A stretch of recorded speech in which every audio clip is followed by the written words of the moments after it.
Yesterday Sayadaw declared to all devotees that he was going to talk about during this discourse the path to liberation and its obstacles. However, he wants to say something before he comes to this main topic. When one is called by certain names, if one does not understand the meaning of the name, then it is not appropriate. For instance, those of you who have come here to practice, both monks and lay people, are called yogis. Although you are by name yogis, you have to understand the implied meaning of yogis. For instance, what is a yogi? What are the qualities that he or she should possess? And the benefits of being a yogi. So if somebody asks these questions, you should be able to answer them right away. So before he starts this main topic, main discourse on the path to liberation and its obstacles, he would like to explain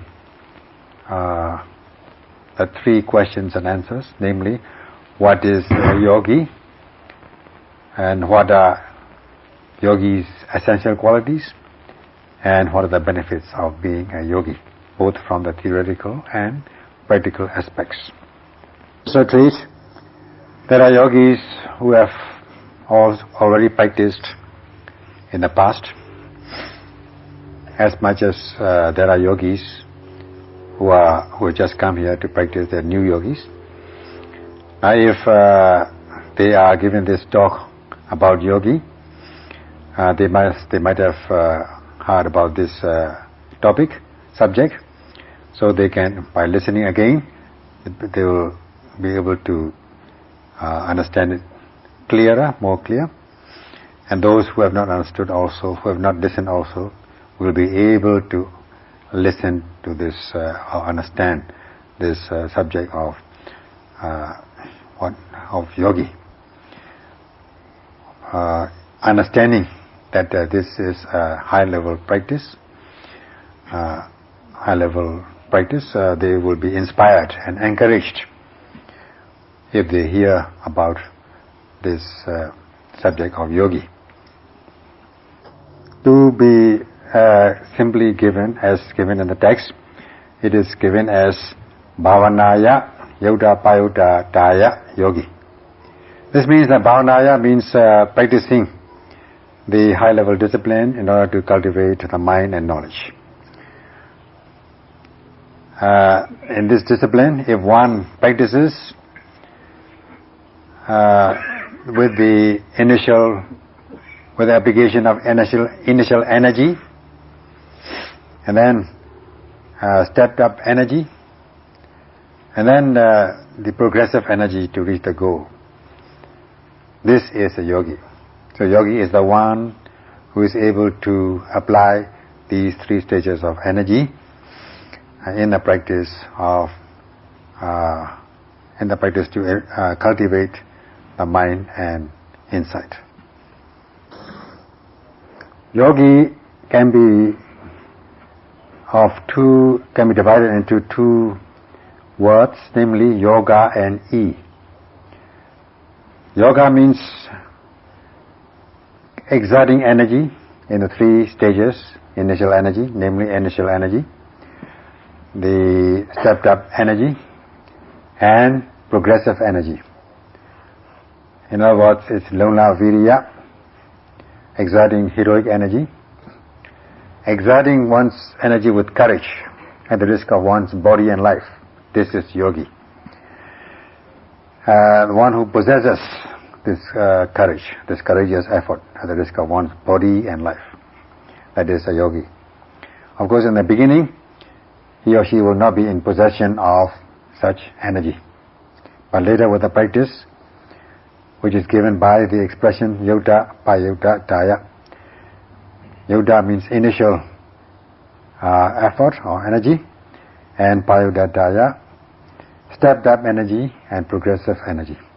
three stages of energy. Because of the exertion of the three stages of energy, one is called yogi. So yogi is the one who is able to exert energy in the practice with courage. So this answers the question, what is a yogi? And also, because the qualities in the form of virya have been mentioned, this also answers the second question, what are the qualities that a yogi must possess? Yogi must possess the three forms of energy, or three stages of energy: initial, stepped-up energy, and progressive energy.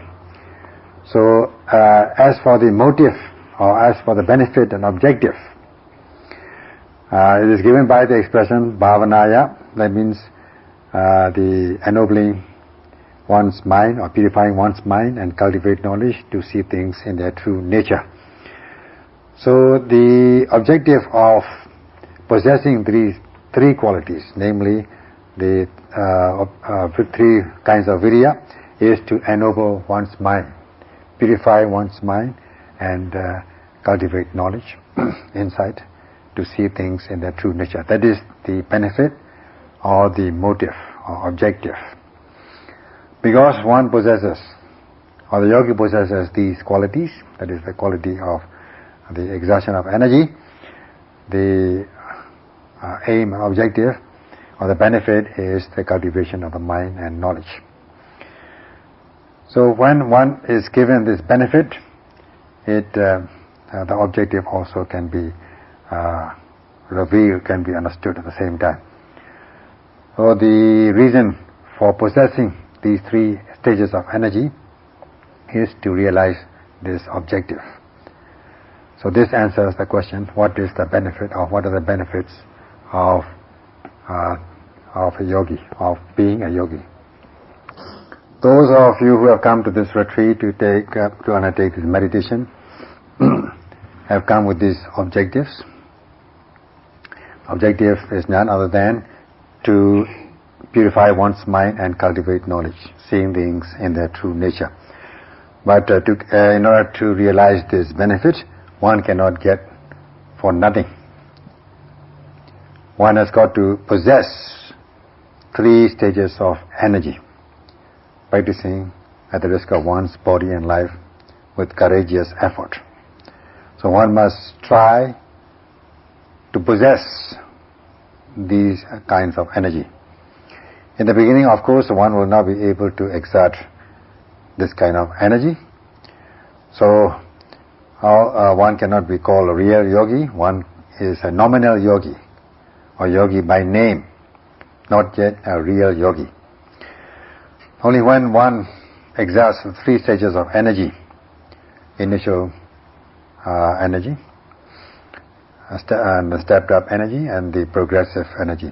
As much as one exerts these kinds of energy, one is bound to possess these energies, these qualities, and then one will be transformed from nominal yogi to the real one.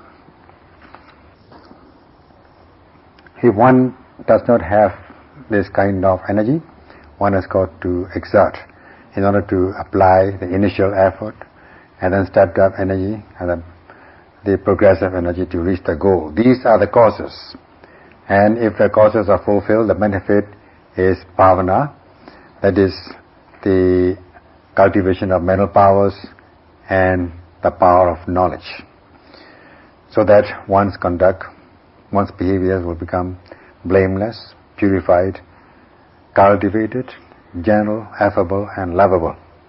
These are praiseworthy qualities which should be possessed by every human being. So one should cherish these benefits. So all one has got to do is to fulfill these causes in order to reap the benefits. That is, exert the three types of energy.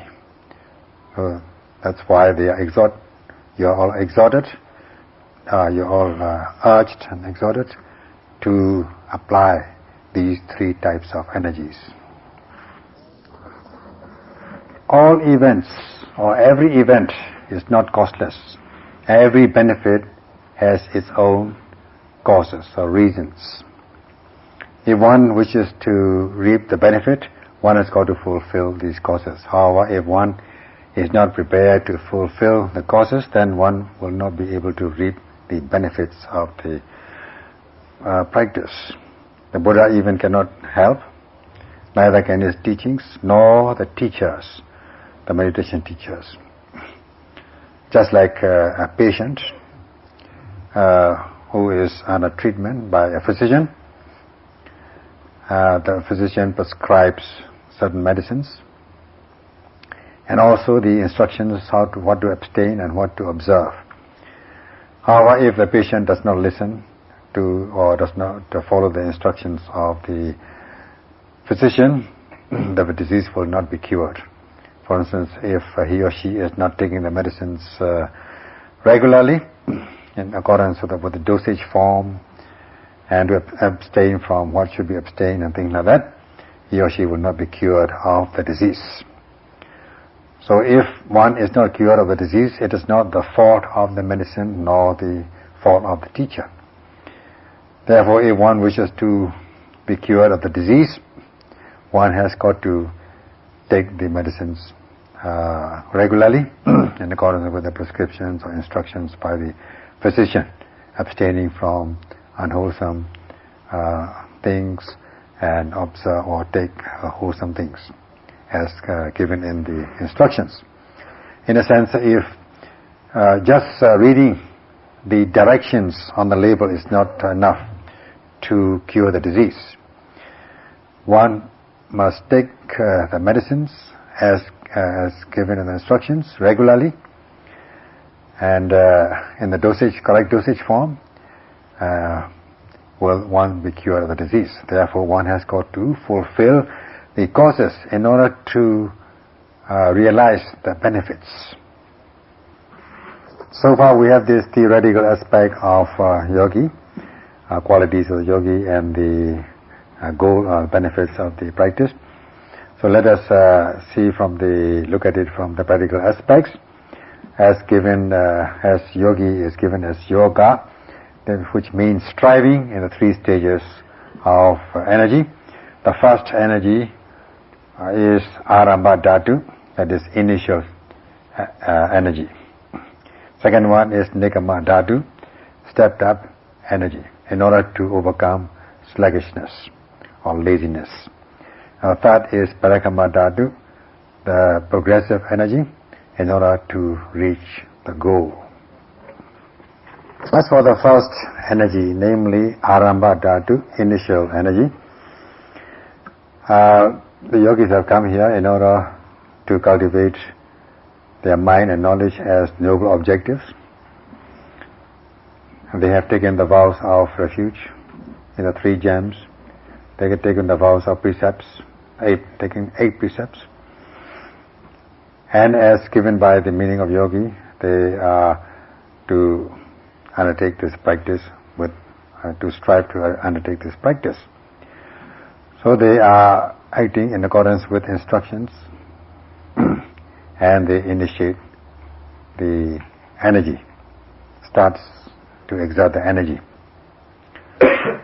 Let us say they sit in accordance with the instructions properly, in the correct posture, focusing their attention on the abdomen, where the rising and falling are to take place. Now you exert energy in order to direct your noting mind towards the rising object, so that the noting mind strikes the rising object with pinpoint precision. When falling takes place also, they exert energy in order to direct the noting mind towards this object or observation, namely falling in this case, so as to strike this noting mind on the object, falling object, with pinpoint precision.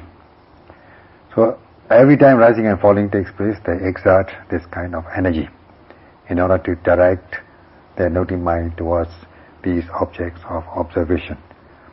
When they are doing walking meditation, lifting, moving and placing, noting, lifting and moving, in order to note lifting in order to note moving, in order to note placing. They exert energy in order to direct their noting mind towards lifting, moving and placing.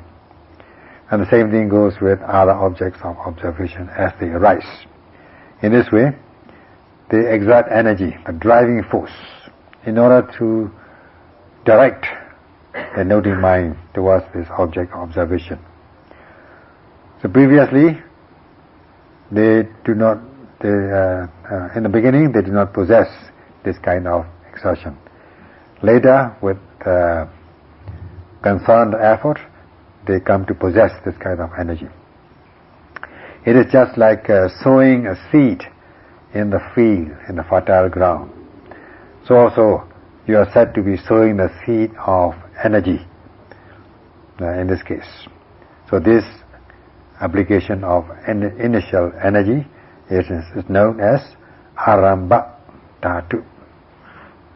When you are sowing the seed in a fertile ground, a new field, that seed has to be a selected one, a viable one. That means which can give rise to a plant, which can grow into a plant, which should give benefit. If the seed is not viable, then it will not give rise to a plant. There will be no plant, and there will be no benefit out of the seed.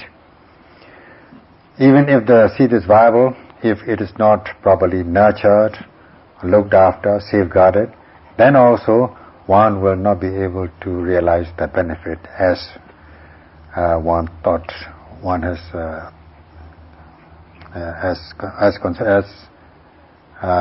before. So also, when you are applying this initial energy, it has to be like a viable seed, choosing a viable seed, a good seed.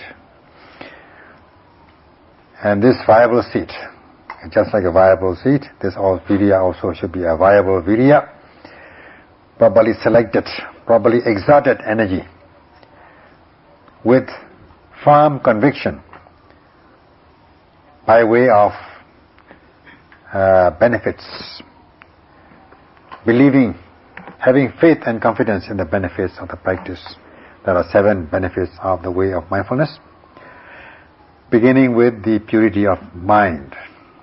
So one should have this firm conviction, saddha, faith and confidence in the benefits of the practice. If one has strong conviction, faith and confidence, saddha, one is bound to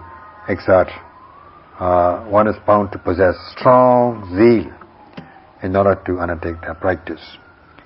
So if one has these 2 mental powers, namely saddha and chanda, that is faith and confidence, and zeal, strong desire, one is bound to initiate this first stage of energy, like choosing the viable seed.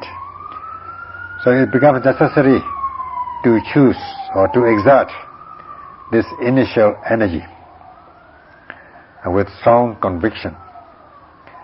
And also, if once one has started this exertion of energy, one must keep it up, maintain it, sustain it, nurture it, in order to realize the benefit of this energy, like sowing a viable seed, nurturing it, safeguarding it, looking after it, and so on, in order to get the benefit of the seed.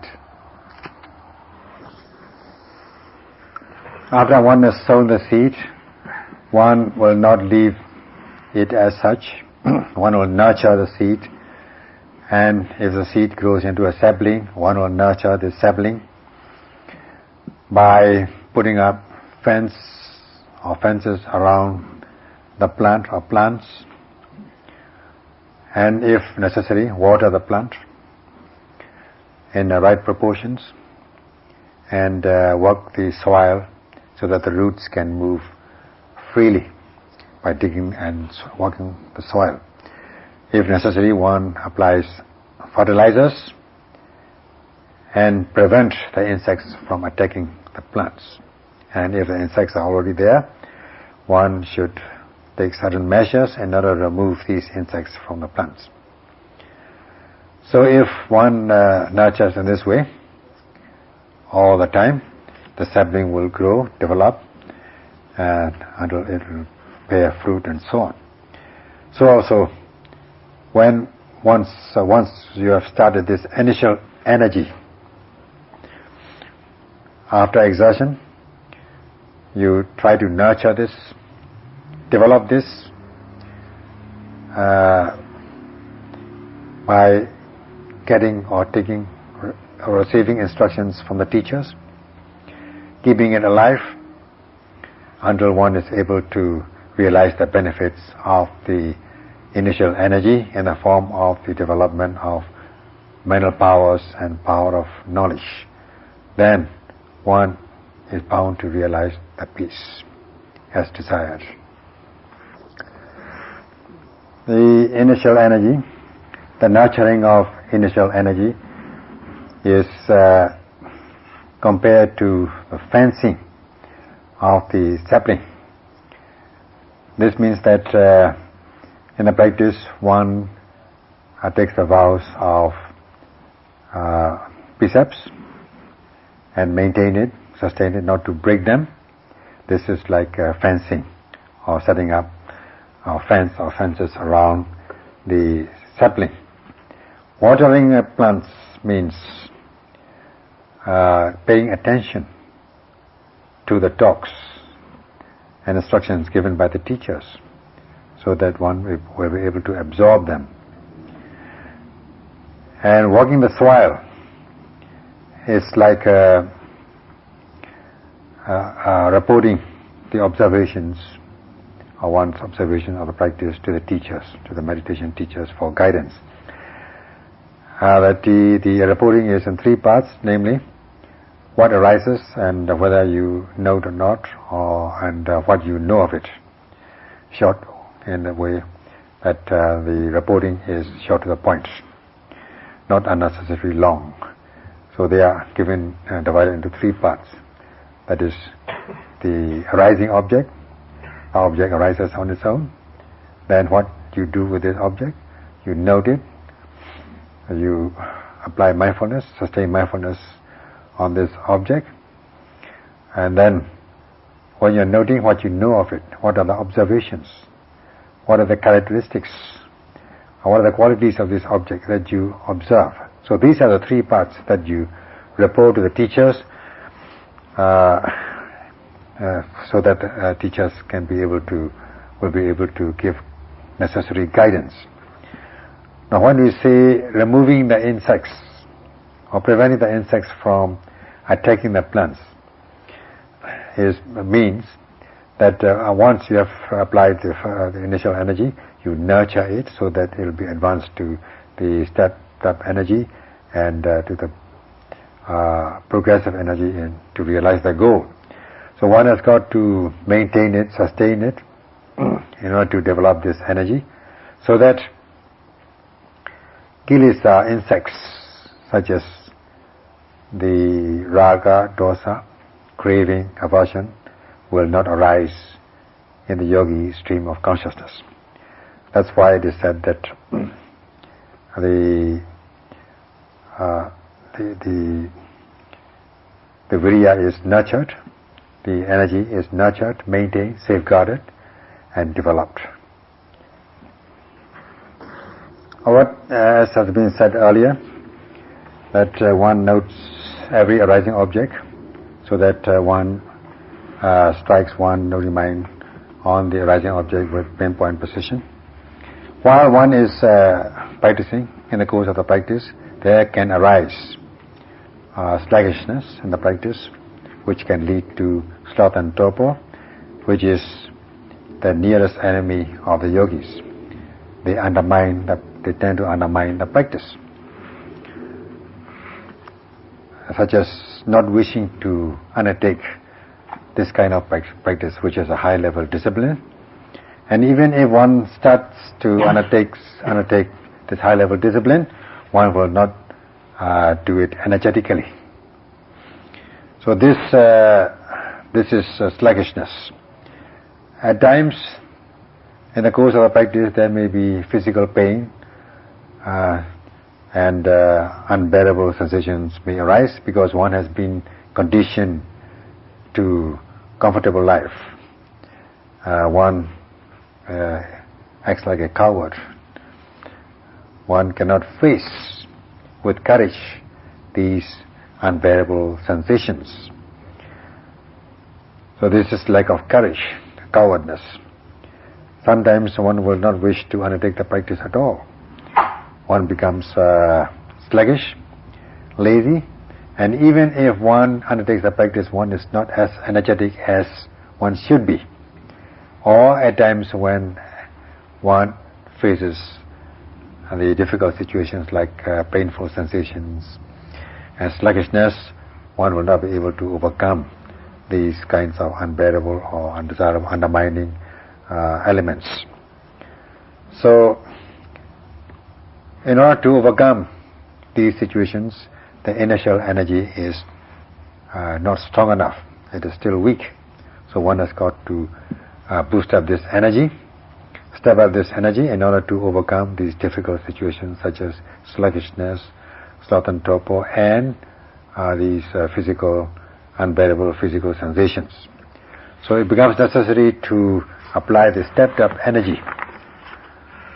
Because one has started the initial energy, one is a yogi in that sense. Because one steps up one's energy to the second stage of energy, if one is able to do that, then one can also be yogi from that perspective. So one is a real yogi at this stage. Just with the exhaustion of second type of energy is not powerful enough to realize the goal of the path and fruition knowledge of the Noble Ones. This should be the minimum goal that one should set in the practice. So, in order to reach the goal, one has got to exert the third type of energy. This is namely the progressive energy in order to realize the goal. If one is able to do that successfully, then one becomes a yogi, a real yogi who possesses the three types of energies, until one is able to realize the maturity of the practice and become a real devoted or dedicated yogi. Because one is possessing the three stages of energy, the initial energy and the stepped up energy in order to overcome sluggishness and painful sensations, unbearable sensations, and the third type of energy in order to realize the goal. This makes a real dedicated yogi. So the benefits are the purity of the mind. If one applies this kind of energy for one moment, one will realize the purity of the mind for one moment. If one is able to practice or sustain sati, samadhi, and samadhi, one is able to be mindful and deepen the concentration. One is bound to be fulfilled with the knowledge. So this is the answer to the questions: what is a yogi, and what are the qualities that a yogi should possess, and what are the benefits of being a yogi who possesses these qualities. So therefore, Sayadaw urges that you be able to exert these three stages of energy: the initial energy, the stepped up energy, in order to overcome sluggishness, and the progressive energy to realize the goal, so that you will not only be a nominal yogi, but will become a real dedicated yogi, and so that by the practice you'll be able to be fulfilled with the cultivation of mind and knowledge. That's all for today.